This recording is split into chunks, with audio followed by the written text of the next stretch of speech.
Good morning, everyone. If you are joining us from Europe and if you're joining us from Asia, together with our speakers from Asia, a very good afternoon, evening, depending on where you are from.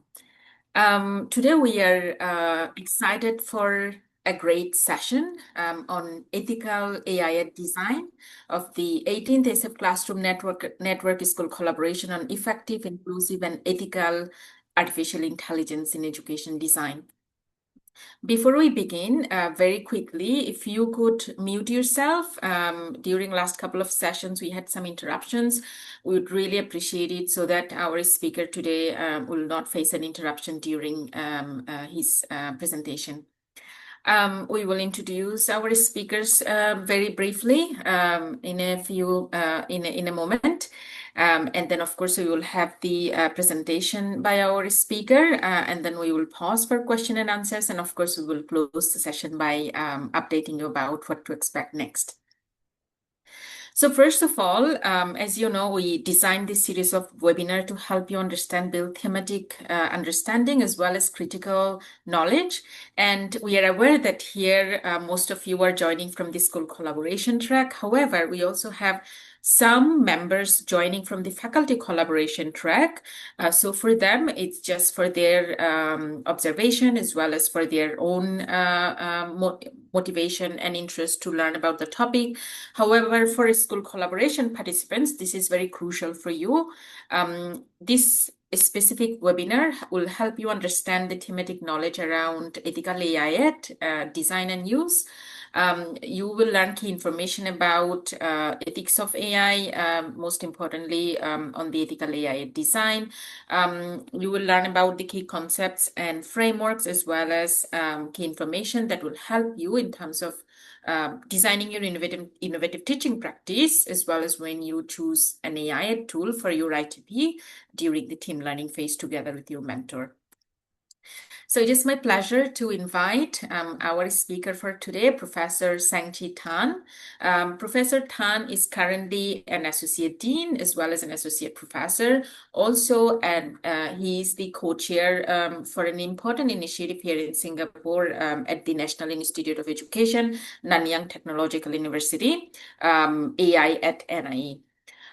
We are grateful to have Professor Tan leading this session today because he is known as a pioneer educator here in Singapore. He designed over 20 courses in the field of innovative teaching and learning. He also held multiple leadership roles that shaped the future of education in Singapore and beyond. To name a few, he was the Assistant Director at the Ministry of Education, Acting Co-Director for the Center for Research and Development in Education at NTU. So without further ado, let's hear about the topic from our speaker today.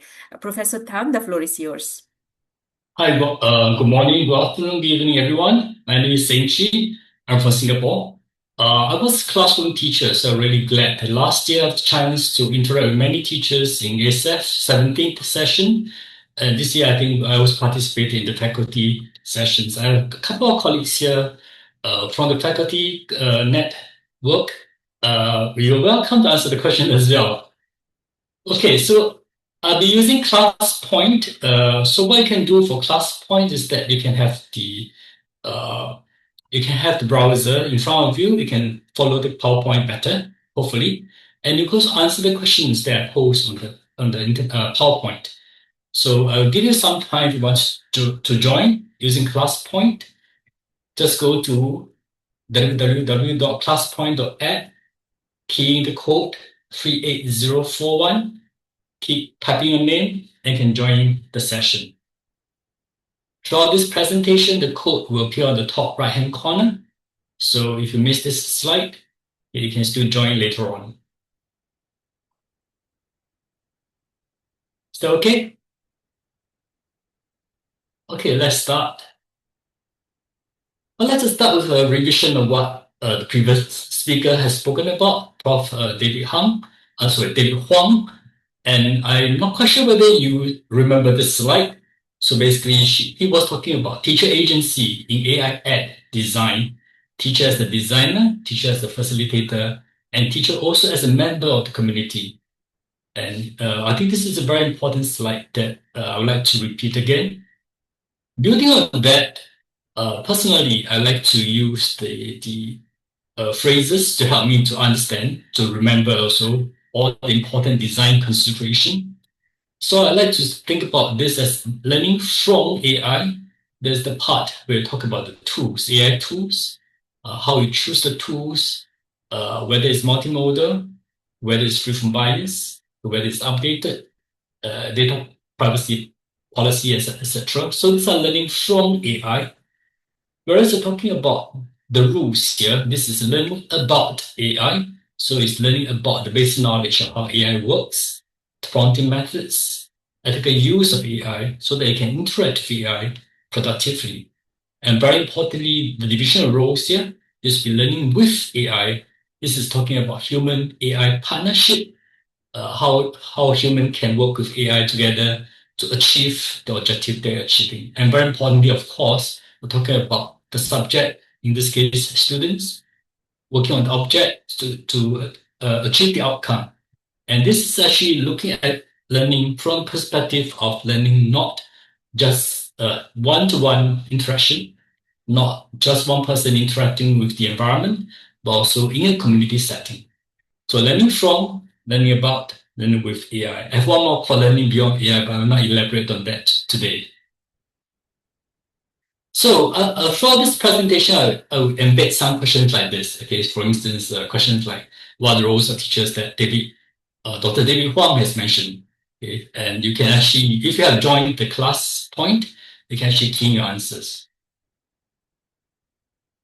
So are we discussing today? We will focus on important principles and concepts of ethical AI at design. And very importantly, what can teachers do about ethical AI at design in your schools? Key references, I'll be drawing important references from these three articles. One is the Institute for Ethical AI in Education.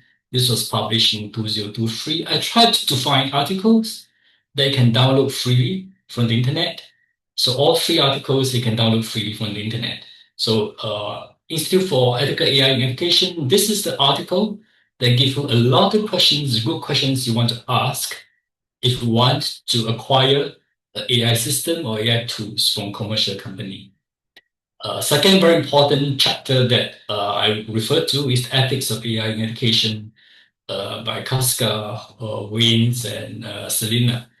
I believe they're all mentors in last year, maybe this year as well. And very importantly, UNESCO AI competency framework for teachers. This is the framework I'm quite sure many of you have read about. Yeah, this is also a very good framework we can refer to.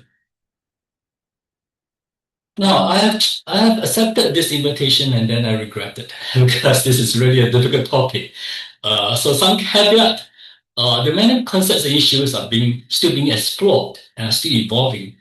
For instance, rapidly emerging AIED tools, AI tools will bring in new issues or new capabilities. And some of these new capabilities will render what we have discussed today irrelevant.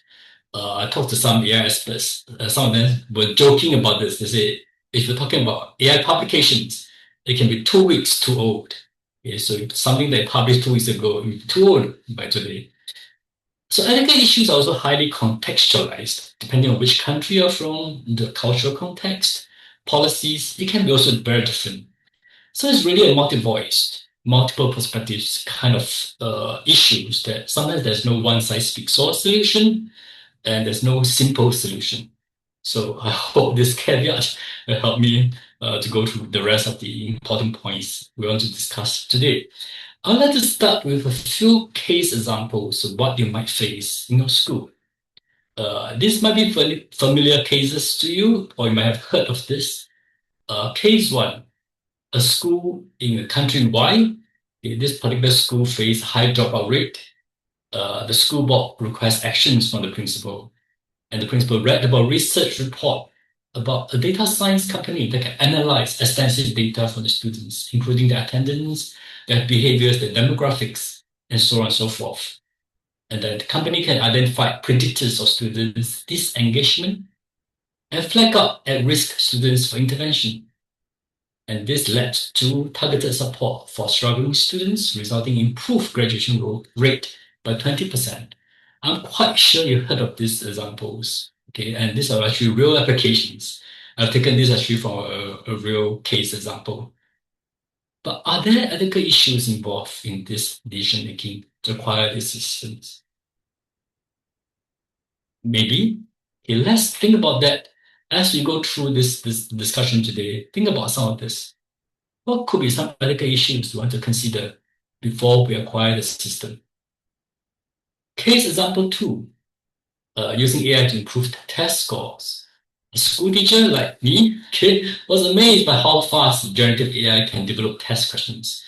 So develop many test questions, multiple choice questions, short answer questions for the elementary school students. And he uploaded these questions to a learning management system that can automatically assess the students' answers. And he found the students' test scores improve after all these additional practices. Isn't it amazing? What a great kind of application. But are there ethical issues involved in this kind of application? Maybe some of you are thinking of doing that, or maybe some of you are already doing that. The case example, using large language models in education school-wide, leaders felt that the school could leverage power of generative AI, and these are some of the goals that the school wanted to set. Using teachers can use Gen AI to design lessons, to generate lesson plan. This is a very common application. I've used it actually personally. I've tried it myself. Students can independently learn from generative AI, okay, certain topics. And this is what a very common usage. People call it a flipped classroom, right? So you ask the students to explore a topic before coming to class. With the assumption that coming to class, they can now focus on higher level objectives. Another very important common applications of using generative AI like large language models is to grade students' essays. Are there ethical issues involved in this kind of applications? So I've given you some scenarios that I think is quite common. Okay. So what does ethical AI design entail? This is one definitions I got from publication, that it should be designed to mitigate bias by using diverse and representative data sets, protect user privacy by securing sensitive student data, ensure inclusivity by accommodating diverse learning needs, including those of students with disabilities. So this short paragraph captures some of the very important concepts in ethical AI Act. Things like bias, okay, things like privacy, things like inclusivity. Okay. So these are very important concepts we're going to discuss today. So I would like to start with principles and concepts that pertain a little bit more to AI in general before we launch into use of AI in education. This is again very common. Floridi and Cowers articles talked about the use of important principles, universal AI ethical principles, things like beneficence, that means doing good for human being, dignity for the planet, for the human. Non-maleficence, that means doing no harm, avoiding over-reliance, overuse, misuse of AI technologies. Autonomy, promote human autonomy, do not impair the freedom of choice, or do not impair their ability to make decisions. And justice things like seeking preserve justice, preventing any forms of discrimination, foster diversity, including the ways in which AI is being used to enhance human decisions, and very importantly, applicability, which is actually the foundation for all this. Okay. Now, these are high-level principles which are very, very important. If in doubt, we always go back to these principles. Okay. But these are a bit removed from the concrete concept, talking about AI ethics.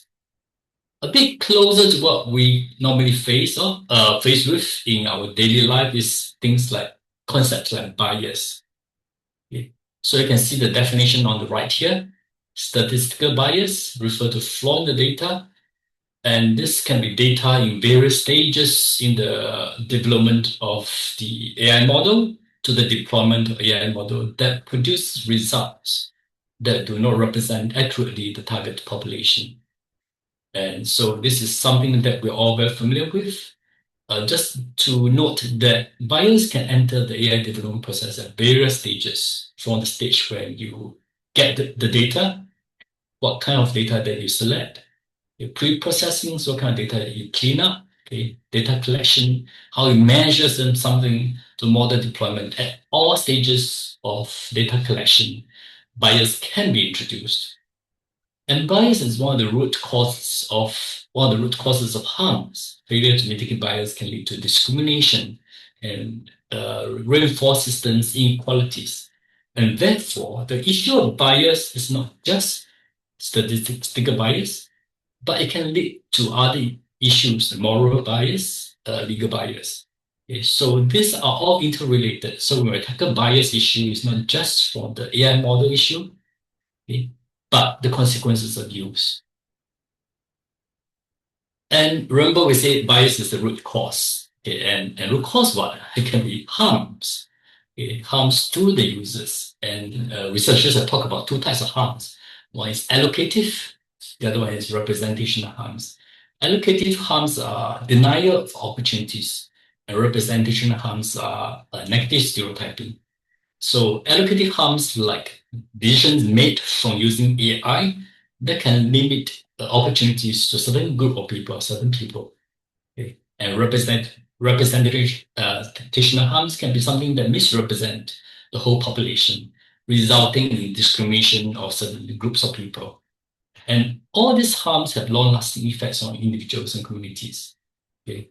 Therefore, when we talk about AI use, we really need to think about potential harms that can cause to the users. And one very famous example is I'm not quite sure whether you've read this, but the 2020, when they have, I'm trying to show you the article. Let me just give me a minute. Let me drag this over to the screen. Okay. The A-level downgrades hits pupils from disadvantaged areas hardest. That was during COVID period when the national examinations cannot proceed and they have to use a school-based assessment. And the certain algorithms were being used to process the school-based assessment data. And they found that it sort of privileged students at private schools, but sort of punished the students at the public schools. So things like that can actually cause harms. Okay? And I think this is one of the more common examples that we often hear about. Fairness. Okay, fairness concerns about whose values are embedded into the technology, who is excluded, who is being included, whether that's justified, okay, in the light of moral principles, and isolated individuals may be affected by the way in which that technology operates. And fairness is something very highly contextualized. It can be fairness to individuals, can fairness to group, and it really requires us to have a continuous evaluation and adaptation of AI systems. Another important concept is transparency, which refers to information decision-making processes, how that decision is being made. And sometimes the transparencies, or not sometimes, transparencies actually can foster user trust and allow users for informed engagement. It's closely related to two other concepts called explainability, whether the AI systems make the decisions clearly about how that decision is being made, and interpretability, that means whether that explanation is understandable to the user. Okay, sometimes they try to make it explainable, but it may be so technical that certain researchers can understand it, but users cannot understand it. So there are different levels of explainability. Of course, accountability, okay, whether there's clear line of accountability, if there's an error. One very famous example is, of course, driverless car. Okay, if they get into an accident, who is being accountable? Okay, or a robot investor, if it loses money, okay, who is being accountable? Safety and security, of course, you can say that this is something that is common to all IT systems, but especially for AI systems, because it can contain certain data like your fingerprint, your facial recognition records that cannot be changed, and it carries your personal information. So these are especially important. Okay. Now, all these concepts are sort of interrelated. Okay, if you hear that, hey, this is quite similar to that, wouldn't the transparency affect fairness, affect accountability, and so on and so forth? They're all interrelated. Okay. And for instance, Chowdhury proposed a transparency index framework that positions transparency as the fundamental concept and relates it to concepts of safety, fairness, accountability, explainability, and interpretability. I'm trying to get this to show in this article here. This diagram, can you see? Let me try to drag it over. Yeah. Okay, so this is the model that they presented. Okay. Transparency is in the middle, and that is related to safety, related to explainability, related to fairness, related to accountability, related to interpretability. Okay, so all these concepts are sort of related. One causes another, and so on and so forth. Okay, let me see.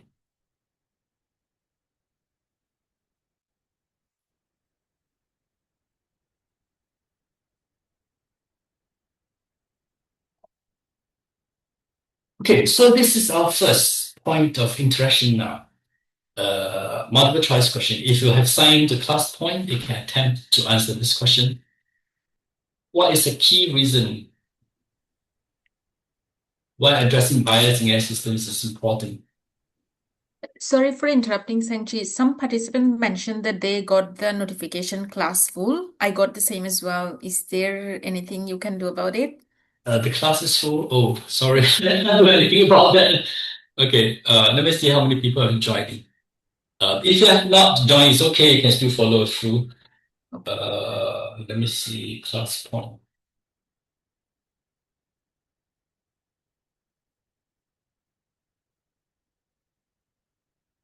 Okay, we have 25 people signing. Sorry about that. We have more than 25 people. We're 50 people. Well, only 50% is allowed to join. Sorry for that. But never mind. We can see that the most of the people have answered C. And what is the correct answer? Oh, wow. Okay. It's great. So you got it correct. So this is relatively simple. I hope you can understand what I'm talking about, all the important concepts. Any questions before I move on to ethical AI ed considerations, applying that to education? Okay? Yeah. Okay. Now, applying that to education, ethical consideration in the use of AI in educations. There are actually two important levels here. One is actually the social technical level. Nice. Did you unlock your phone? I need to. One is the social technical levels, and another one is the AI ed interface level. And you can see that over here, social technical level refers to things like digital divide, access to technology, and AI at interface level is referring to when you use it for educational purposes, things like privacy, things like surveillance of data, things like bias and discrimination, and autonomy of the learners. It's great. So when we talk about equity of access, I think this is something that all of us are very familiar with, digital divide, and whether the individual can have access to the technology. And sometimes, of course, not just the technology, but also the internet connection. That's important. And this access usually are related to socioeconomic status of the users. Okay, it can affect their ability to access the technologies. And in the case of AI, it can exacerbate the digital divide. It will not close the gap because now the tools are very more powerful. Those with the tools can do a lot more. So in a sense, it's exaggerating, exacerbating the kind of digital divide. And so whether you have the policies to ensure that all students have equal opportunities to benefit from the technologies, from AIED tools, that's important considerations. digital divide is not just accessibility to the technology, but you can see that there are researchers who propose that at least 3 levels of digital divide. So even if you have access to the technology, whether you have the skills and knowledge to harness the powers of technologies. So it can be situations in which students do have the equipment, do have internet access, but they do not have opportunities to learn how to harness the power of AI productively. And consequential to that is actually the real world consequences, whether they can benefit from that. One example is, of course, people who can harness the power of AI, they can do a lot more for the well-being. And, and if they have the knowledge, they can then know how to use it productively. Accessibility also have to deal with culture and linguistic accessibility. So whether the tools is only favoring certain language, for instance, certain culture, the data can be used only for a certain user, certain language or certain culture. And I think many of the, well, of course, as I mentioned earlier, things are changing so fast. In the initial years in which the large language models were introduced, there seems to be favoring certain cultures, certain regions of data. So these are important things we need to consider whether students of different language backgrounds, whether they can use it, and whether students from different cultural backgrounds, whether they can use the AI tools productively and for their use, for their learning. So another thing about accessibility is that it doesn't really cater to diverse learners, including those with disabilities and neurodivergent students. The awareness, of course, for commercial purposes, they are usually more for the mainstream users, and whether there attention given to students with different neurodivergent characteristics or disabilities. So whether there's design that can allow them to adapt to the use of AIED tools with different kind of multimodal input, with different kind of multimodal output, for instance. And so sometimes we do need to think about collaborating with educators and caregivers so that it can enhance the relevance and effectiveness of all these AIED interventions. So inclusive practices, some important considerations that in many situations are not being thought about. Another common bias is actually domain value biases. Okay, we often heard about AI being used for certain subjects, and of course, very common examples are science, mathematics. So we think about using AI for personalized learning systems, intelligent tuition systems. Most of the examples we heard in the past, of course, in the past has been a lot from the science, from the mathematics. And why is that so? Maybe because in certain subject domain there's right or wrong answer, so it's much easier for them to process it. Okay, because in the past, before the large language models came up, before generative AI came up, in the past, there used to be a case in which you need to analyze the domain knowledge. You need to analyze what happened after each step of students working and where to start to intervene. And in that particular case, there seems to be a domain bias that focuses on certain subjects and neglects certain other subjects. But this is something that many of us probably did not think about. Pedagogical bias. Again, it seems to have a lot of bias around driven practice, kind of exam-oriented practices. When I spoke with some of the vendors, the first thing that people talk about AI is intelligent tutoring system, personalized learning. Okay. As if no other pedagogies it can be related, can be associated with the use of artificial intelligence. Okay. And people always talk about breaking down the contents into micro units so students can achieve mastery learning, which is not wrong, which is not wrong. or adaptive AI systems so students are directed towards different pathways for better learning outcomes, which is not wrong, but may not be the only ways in which AI can support teaching and learning.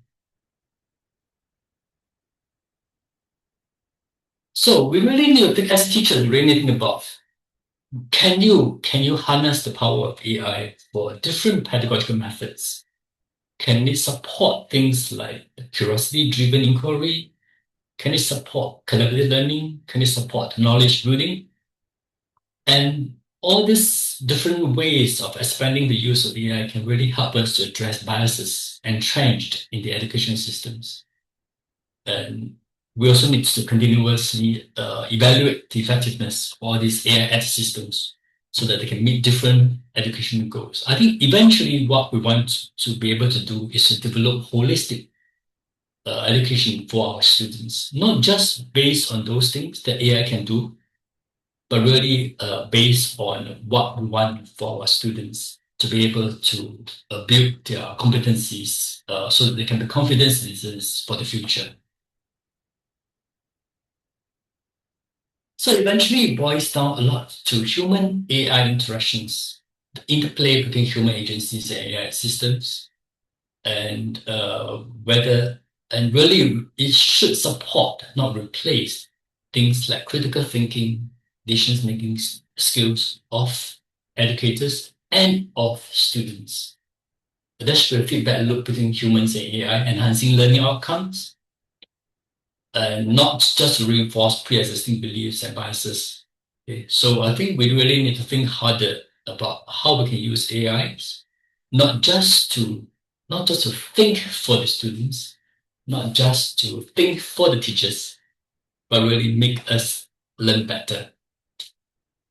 One of the things that we think about AI, I'm not quite sure whether you heard about this, AI as like a calculator.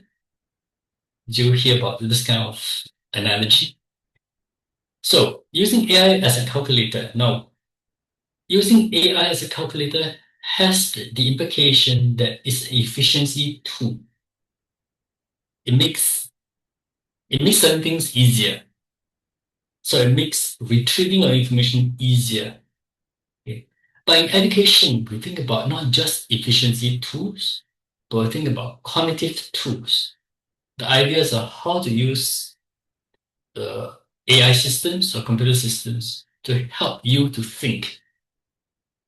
So whether that AI systems can be prompted, can be programmed in a certain way, that makes you think harder, that slows down thinking rather than speed up thinking, and really that helps learners to learn better. So these are important questions that we need to think about. And of course, now everybody is thinking about large language models. So I look around and found some research around that. This is an article published by Yan and his colleague. They review 118 articles that shows the status of research on the use of large language models related to ethical issues. And what they found is that most of the articles have information for researchers. You remember we talked about explainability, transparency, interpretability, and very few of this research really are able to inform students, okay, or parents about how AI works. Privacy, none of these articles explain how consent was being sought from these users about their information.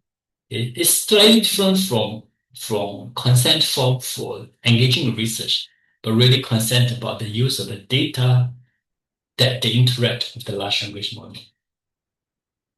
Okay. Equality doesn't tell that they use equality. Okay, there's a slight difference between equality and equity, but the term that they use is equality. That most of the articles are published for the usage of AI in English and much fewer in other languages. And beneficence, only 7 articles discuss ethical issues such as accuracy of models or distribution of genders, etc. So the idea of ethical AI design is relatively new. Okay, something that many people have not thought about. Yeah, and you as a user now trying to design some system, something that you maybe can think about. Okay, so now we'll revisit the cases that I mentioned earlier. And for those who are able to sign the class point, you can answer this question. I apologize for those who cannot sign. So these are questions that we revisit again and think about some of the issues we have sometimes for discussion, maybe. Okay, so this is the one case examples in which a school principal decided to have a company comes in to look at students' data, to have a predictive model to identify at-risk students, okay, and then to support the students so that we can actually target those struggling students to make them learn better. So, what are some ethical issues that you think might be involved? Okay, so, if you can sign the class point, you can respond to the question here. What are some potential ethical issues? For this particular question, it can be more than one answer. Okay, so, think quite carefully. Is it because parents and students need to be informed of the data sharing agreement? Is it because human agencies are being compromised in the decision-making process? There's lack of transparency in assistance making the decision, lack of clear policy of who is accountable for errors. So if you're ready, you can start answering the question.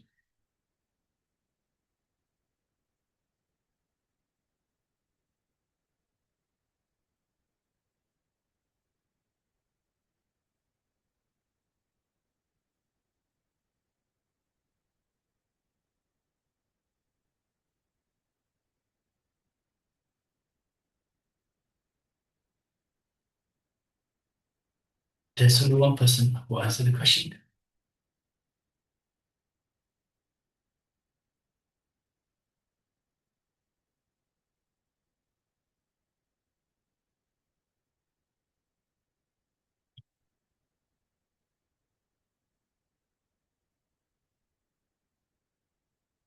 Is it because you can't answer the question? Okay, let me see. Okay, what is happening here? I'm not quite sure what happened here, but okay. Yes, all four options are correct. Okay, so all these are potential issues we need to think about. Okay.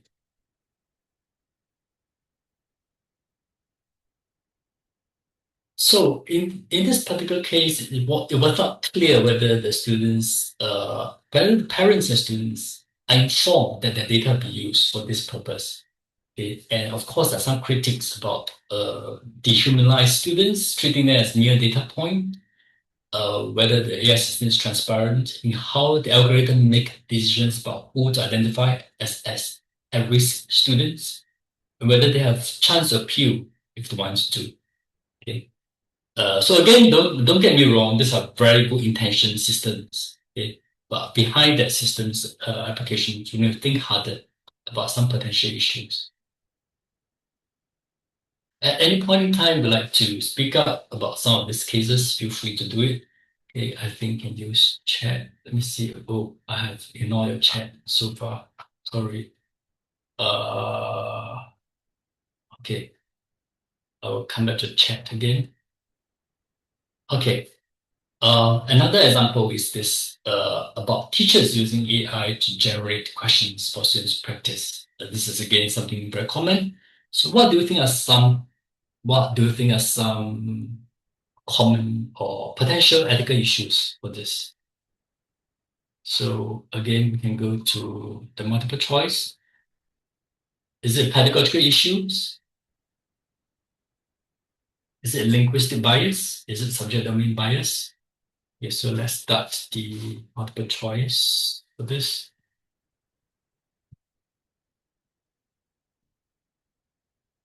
I can't seem to be able to click now.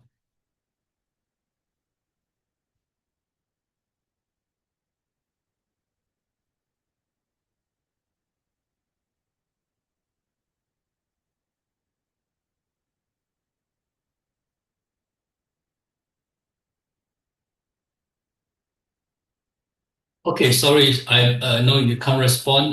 My apology. I'm not quite sure why that is the case, but the answers is one and two. They are pedagogical bias. The reason why I didn't include linguistic bias is because it was stated that the students are English speakers, okay, and it's a science class. Okay, so those are really not the answers, but very importantly, this kind of applications sort of reinforce narrow focus that education is about easily measured, tested learning outcomes. Okay? And it sort of also reinforce students' attitudes towards education as getting better grades only, and reinforce the idea that education technology is used for dual practice purposes. Okay. My apology for this thing not working. I tested it just now. It was working perfectly fine. Maybe when most people are coming in, it does not work. Okay.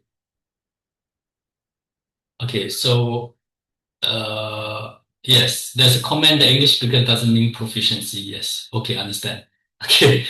So, the next question is about using large language model.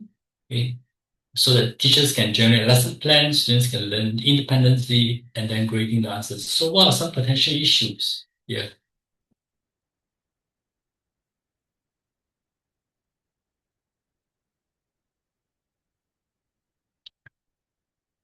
If you can answer the questions, it's okay. Just go through some of these points.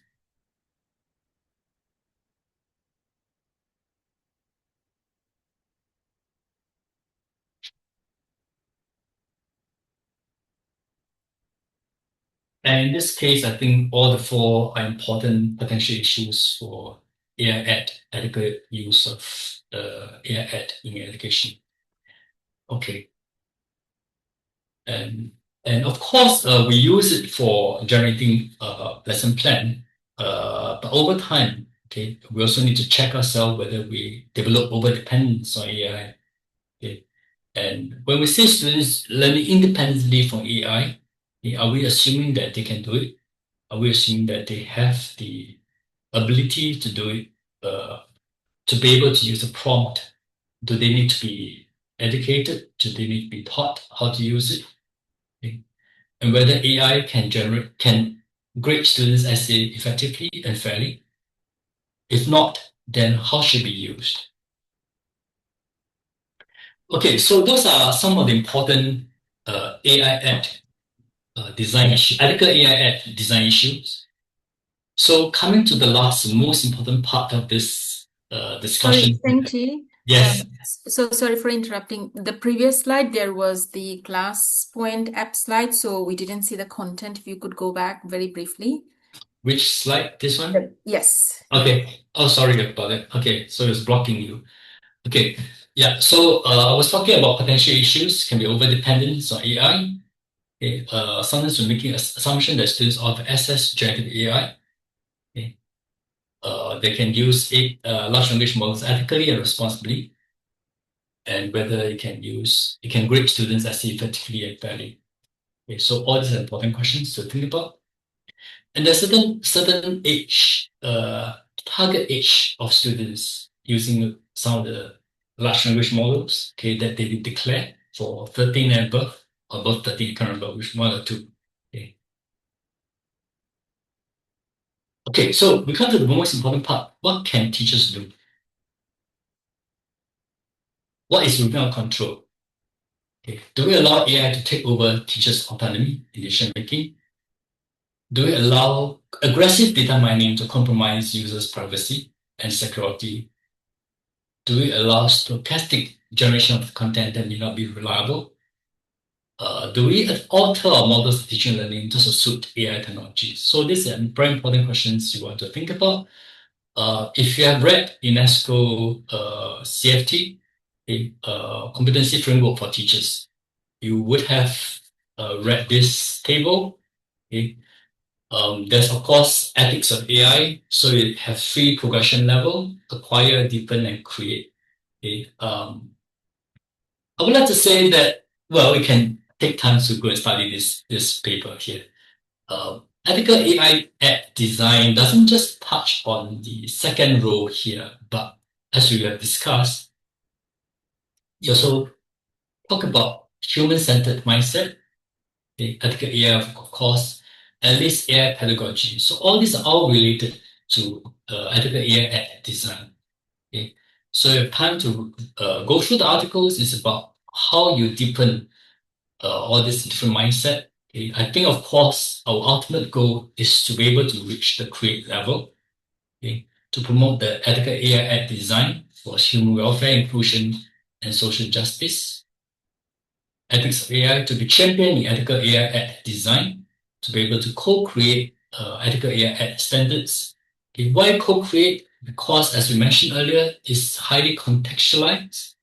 Okay, so you probably need to co-create that in your particular context. And very importantly, as teachers, I think we're control about this AI pedagogies, whether we can critically assess the impact of AI and how do we facilitate the use of AI immerse AI empowered learning scenario for students learning. Okay? And very importantly, students thinking, critical thinking, and how they can empower them to learn. Okay, so I'd like everyone to suggest one specific action that a school teacher can take to ensure ethical AI at design. Think about what action you can take. Since that class point didn't work so well, okay, so maybe this is a point that you can type in your chat or you can speak up if you want to. So I will close my presentation here. I'd like to hear from you. Thank you very much.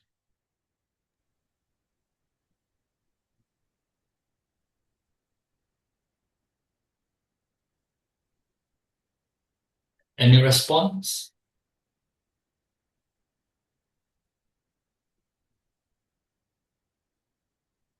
Anyone have any questions? You can also just comment on this request from Professor Tan. Some are posting on the chat box. So L'Oreal from New Zealand is saying that constant evaluation of practices. Very good. Juliet from Australia, create an assessment that cannot be completed by Gen AI, but that requires a human response. Okay, so the way that we do assessment, we design assessment questions is important. Okay. We have a question or a comment from Eva. I'm curious about how to measure impact of AI pedagogy and how to measure level of critical thinking when AI pedagogy is used. Would you like to respond to that? Yes. Okay, this seems to touch on a little bit of research, okay, how you design research. And of course, you can find instruments, okay, research instruments that has been validated to measure students' critical thinking. And they can do things like in a very standard as an experimental setup, okay, comparison group versus the group that use the intervention they have designed. Okay, but as a teacher, I believe besides using those instruments, you can think about things that you can observe in your classroom without going through those very technical measurement and using statistics to measure those outcomes. What we can do as a teacher is actually to look at what you can get from a student's answer, okay, and whether that give you evidence or hint about their critical thinking. And those are things that we can do quite easily in a classroom. Okay. We have some interesting comments in the chat box, so I'm going to request our participants to speak up. So I'm going to share the order first. Natalie from Australia, then Mirala from Bulgaria, and another one, Nam from Vietnam, and Muhammad Hanif, no country mentioned. Yes. So starting with Natalie, please. Thank you. My comment was, and we are trying to incorporate AI into our teaching at the moment, but we find as teachers collectively that we are very good at being critical thinkers and applying that when we are using AI ourselves, but our students are not very good. at applying that critical framework when they are using AI. So I just think that's a point of contention, and we need to be really conscious of the fact that our students really do struggle in that space. Natalie? And so as a teacher, how do you encourage your students to engage them in critical thinking? That's very important. Yes, that's right. And so we do a lot of, and I think you mentioned in your presentation about collaborative learning, and that's how we approach critical thinking at the school I'm at in Brisbane. And we use a lot of the Harvard thinking tools, and in doing that, we do find they are more critical, but it's often our very strong students can be good at critical thinking, but it's our very weaker students that we really struggle to try and bring on board when it comes to that critical thinking piece. It's too easy for them to jump on, and then it becomes about the product for them and not about the process for others. Thanks. And I think somebody mentioned about assessment, how you design the assessment. So increasingly, I think many teachers we use performance assessment, that they don't just produce the text, but they be able to explain, to present to their classmates, and to really explain to them. Yeah. So those are some strategies you can use. Thank you. Thank you.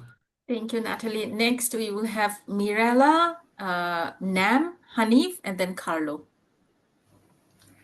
Hello. So talking about assessments, during last few months, ChatGPT usually gives a wrong answers of my assessments, and my students notice that. That's why I asked them to do a double check of the information and comparing ChatGPT and Gemini, because we were working on Google Classroom, so they use free Gemini as well. So that's why I wrote a double check is very important. So critical thinking, that not everything written is correct and right. Some of our students use ChatGPT to find mistakes in their essays or some paperwork. Thanks, Mirella. Yes, that's true. I think I've read also reports that says that ChatGPT cannot answer many questions, schoolwork questions quite well. So students are encouraged to actually build on that. I personally asked my daughter, okay, she's 16 years old. I say, why don't you use Chat? I was just teasing her. Why don't you use ChatGPT to answer the questions? And she said, the answers are not good enough. Thank you, Mirella. Now, Nam, and then Muhammad Hanif, please. Nam, you can unmute yourself.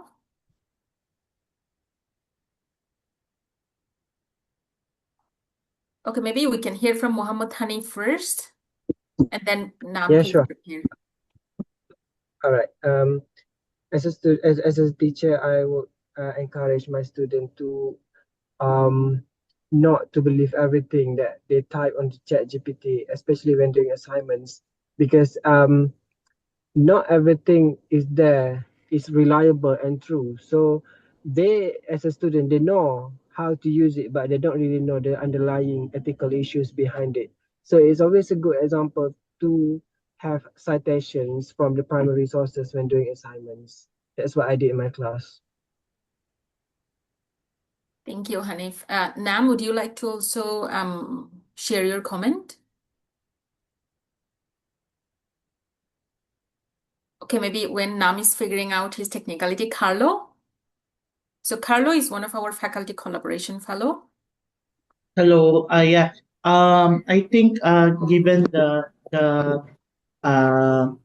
just giving my comments on this specific action, I think it's better if school stakeholders will sit down and talk about ethical challenges and potential issues in AIED in the school context, because as our speaker said, it is the issues are highly contextualized and there's no one size fits all solution. And another one is for for school teachers to understand how their learners are navigating AI, because of course I think at least from the research that we conducted, students see AI as a very convenient academic tool for them, but actually it poses a lot of risk as well in terms of using it ethically because uh, in our research in our university, we saw students using Chat GPT to actually do fact checking, which is very dangerous because even though you are having this paid or free Chat GPT, it still has a lot of hallucinations. So from there, we will be able to identify how we will educate our students in terms of navigating AI, what are the do's and don'ts, and so on. Thank you. Thank you. Thank you, Carlo.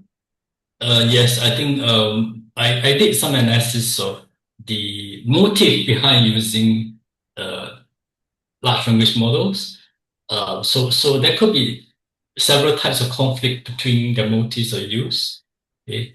As I shared with Carlos earlier in our discussion, so it could be there's a conflict between how teachers design assignment. Okay? What's the purpose of teacher designing assignment for students versus students completing the assignment? And some students, not all, some students complete the assignment to fulfill school requirement. So their attention is not learning, right? So in that case, large language models can get the answers very quickly and just copy and paste. So everything boils down to that particular motive of learning, and that some fundamental issues we're realizing that uh, the negative impact on students. In the past, they can do it too. They copy the answers from their classmate. Okay, so it hasn't changed yet. Okay, so for students who don't want to learn, they copy the answers from a classmate. But now, because many of these large language models are so accessible, okay, they don't need to beg their classmates anymore. They can just copy and paste from there. So this is some issues that we're facing right now.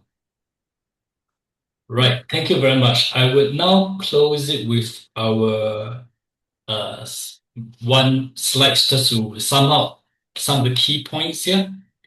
So I think very importantly, from data privacy, security issues, okay, that's something that we need to consider. For instance, when the students interact with the large language models like ChatGPT, where do the data go? When we interact with ChatGPT, where do the data go? Of course, the large language models, where do the data go? Are they stored somewhere else? Are they used to train a model? Is there a way for you to opt out from that kind of agreement? So these are important questions you want to ask. Okay. Something that teachers can do a lot about is pedagogical practices, focusing on holistic development and learning of students, higher level thinking, higher order thinking, and not just things that AI can do well, and not just traditionally those things that we use for AI, intelligent tutoring systems, personalized learning, which are very great, but we tend to ignore other types of learning, collaborative inquiry. We need to think about things like algorithm bias, whether that can actually have a lot of impact on fairness, harms to the students, and very importantly, equity of access, not just in terms of technology, but also in terms of whether they have the knowledge to use it, okay, and whether the linguistic accessibility as well as cultural accessibility of those tools, and of course, inclusive practices that are very important. So I hope to sum up this whole discussion with just one visual representation. I hope they will help you. Thank you. Thank you so much, Professor Tan. We have actually some very interesting comments that we couldn't go through because of time. However, we will share the chat during our next email update for our school collaboration participants, so you will get to know about those comments from your peers. Just one question for our speaker from one of the faculty collaboration fellow, actually. Why did you choose to use multiple choice to raise awareness about ethics and AI? Why not other method? Would you like to respond to that? Yes, so by doing that, I'm actually feeling to demonstrate positively. Okay, so the reason why I use multiple choice is because of the constraint of class point. I do have a short answer questions, okay, but that was towards the end. Okay, and when it wasn't working very well by then. Okay, so actually, that's one thing that I think within the constraint of this particular class point. Okay, this is what I can do. But of course, we make up with our online discussion. I think that's actually more valuable than multiple choice question. Thank you, Professor Tan. And just to add to that as well, also because of the timing, since it will be very difficult to have a lot of qualitative responses through question and answer. However, we encourage our teachers during the team learning session when they have their independent discussions among themselves to discuss as much as they can together with their mentors. I would like to, I know we are running over time, just in 1 minute, I would like to highlight there is comment mentioned by another fellow, Omar from Malta. He talked about having a school account for accessing certain types of tools, because for certain age, for example, if your students is, let's say, below 13, they might not have access to certain tools. In that case, the school need to take responsibility in terms of making sure that it's available. And we also have a couple of comments, but pretty much those covered by the earlier discussions. So we will conclude with that. Allow me to share my slides again very briefly to let you know what to expect next. So again, a big thank you to Professor Sengchi Tan for sharing his insights and also his case study examples, as well as for creating this session in a way where it allows our participants to reflect and also think critically. We will share the slides, so all the links that you had in the slides, you will have access to those articles. You can click them when you have the PDF version. If not, we will coordinate with our speakers to make sure that you have all the resources. Thank you again, Professor Tan. For next week, we will have the number 4 thematic webinar. As you know, we already rescheduled thematic webinar 2, which was supposed to be on effective AI, AI at design. It will take place on 23rd of June, and it's already shared in the learning platform as well as email update. So please make sure that you update your notes accordingly. We will have Miss Lydia Kralla from EduCon LK Croatia. Miss Lydia Kralla also expert for European Commission, Council of Europe, and UNESCO to work on AI and data in education. The webinar will be on Monday as usual, and next week on 9th of June. With that, a big thank you for joining the session live. Please look out for the email update to have access to the PPT and as well as the recording as well if you want to revisit the session. Have a lovely evening, afternoon in Asia, and a great day in Europe. Thank you.